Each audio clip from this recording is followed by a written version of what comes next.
মৰমৰ ছাত্ৰ ছাত্ৰীসকল, আজি আমি তৃতীয় শ্ৰেণীৰ অসমীয়া পাঠ্যপুথিত থকা অধ্যায় হৈছে ১০, পাঠ হৈছে ২ আৰু পাঠটোৰ নাম হৈছে কি শৰতৰ মেলা।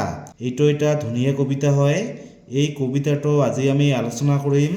তোমালোকে ভিডিঅ'টো মন দি শুনিবা, পঢ়া আৰু আবৃত্তি কৰা।